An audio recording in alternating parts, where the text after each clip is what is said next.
মাধ্যমিকের ফলে এবার প্রথম 10-এ রয়েছেন 57 জন এবং কলকাতা থেকে 10 নম্বর র্যাঙ্কে রয়েছেন সোমদত্তা সামন্ত।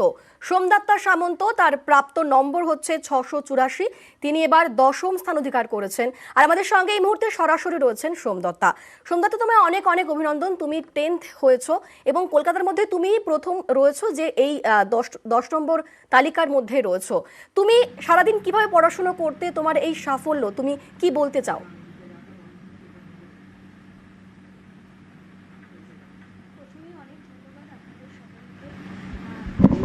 চেষ্টা করেছি, আর অবশ্যই আমার মা, বাবা, শিক্ষক শিক্ষিকা এবং আমার যত আত্মীয় স্বজন রয়েছেন সবার অনেক আশীর্বাদ। সেই জন্যই বোধহয় যেটুকু পেরেছি সেটুকু করতে পেরেছি। আর প্রস্তুতি মানে ওই আর কি, সবার কথা মোটামুটি চেষ্টা করেছি শুনে চলার, আর যতটা পেরেছি পড়েছি। তুমি সারাদিন কতক্ষণ পড়াশোনা করতে, তোমার শিডিউল কিভাবে তুমি ভাগ করতে পড়াশোনার জন্য?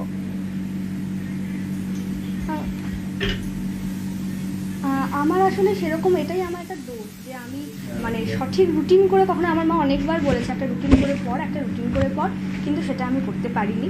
হ্যাঁ, মোটামুটি যখন ইচ্ছে করতো তখনই পড়তাম, সেরকম কোনো নির্দিষ্ট সময়সীমা ছিল না যে ওইটুকু টাইমে পড়তাম, কিন্তু মোটামুটি চেষ্টা করেছি যে রেগুলারের পড়াটা রেগুলার করে যাওয়ার। কমলা গার্লস স্কুলের ছাত্রী সোমদত্তা সামন্ত, তার প্রাপ্ত নম্বর 684 এবং 10ম স্থানে রয়েছেন সোমদত্তা সামন্ত, কলকাতার একমাত্র যিনি প্রথম 10-এর মধ্যে রয়েছেন। সোমদত্তার সঙ্গে আমরা কথা বলছি, তার প্রাপ্ত নম্বর 684। আমাদের সঙ্গে সরাসরি রয়েছেন সোমদত্তা। সোমদত্তা, জানতে চাইবো একবার, তুমি তোমার ইন্সপিরেশন কে, তুমি কার থেকে ইন্সপিরেশন পেয়েছো?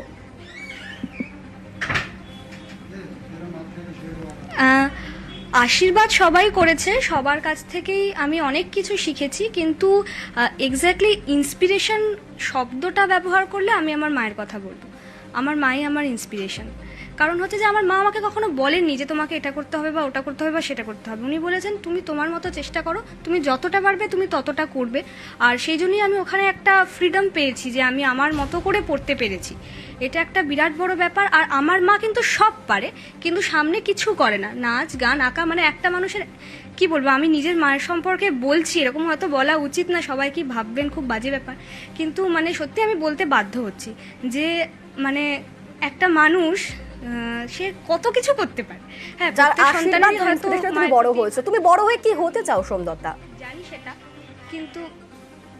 কিন্তু ইন্সপিরেশন আমার মা। হ্যাঁ হ্যাঁ, কারণ প্রত্যেকটা মুহূর্তে যখনই আমি কম নম্বর পেয়েছি, আমার মা যেভাবে আমাকে ইন্সপিরেশন দিয়েছেন, তার সত্যি মানে অনেক মাই আমি দেখেছি, যে আমাদের স্কুলেও তো দেখেছি যে বকে করে, আমার মা কখনো আমাকে বকেননি, কিছুই না। তুমি বড় হয়ে কি হতে চাও চেষ্টা করে যাও। এছাড়া আমার বাবা, আমার শিক্ষক শিক্ষিকারা তো রয়েছেন, ওনারাও।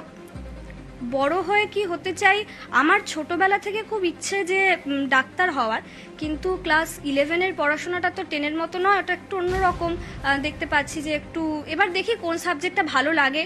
মোটামুটি চেষ্টা করব পিওর সায়েন্স নিয়ে পড়ার, তারপরে বিভিন্ন পরীক্ষা টরীক্ষা দেওয়ার, যেখানে পাবো ভালো রেজাল্ট হবে চেষ্টা করব সেখানেই, মানে সেটাই জীবনের হিসেবে বেছে নেওয়ার। তোমার প্রিয় সাবজেক্ট কি?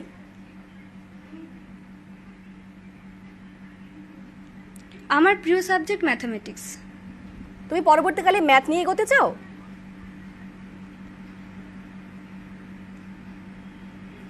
সেটা দেখি, পড়ি 11-12-এ পড়তে পড়তে দেখি কোন সাবজেক্টটাতে এবার বেশি ইন্টারেস্ট আসে বা কোনটাতে বেশি ভালো করতে পারছি, সেই মতো এগোনোর ইচ্ছে আছে।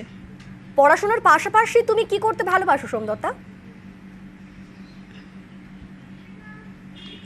আমি নাচ করতে খুব ভালোবাসি, প্রচণ্ড ভালোবাসি নাচ করতে। আর ওই গল্পের বইটাই একটু একটু পড়ি। মানে তোমার হবি হচ্ছে গল্পের বই পড়া, নাচ করা, এগুলোই? হ্যাঁ, মানে হবি বললে নাচ করাই বলবো, সঙ্গে গল্পের বইটা মাঝে মাঝে করি, মানে পড়ি। গল্পের বই আর নাচের একদম সেগুলোকে বাদ দিয়ে ঠিক পড়াশোনার জন্য কতক্ষণ রাখতে তুমি নিজের জন্য?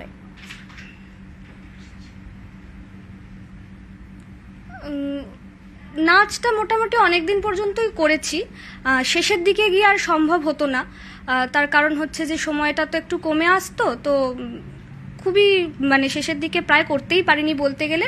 তা বাদ দিয়ে মোটামুটি পড়েছি, যেদিন যেরকম পেরেছি, শরীর মন। মা তো সবসময় আমাকে বলতো তুমি যতক্ষণ পারো ততক্ষণ পড়ো, সুতরাং যতক্ষণ পেরেছি ততক্ষণ পড়েছি। বেশ, অনেক অনেক ধন্যবাদ তোমাকে।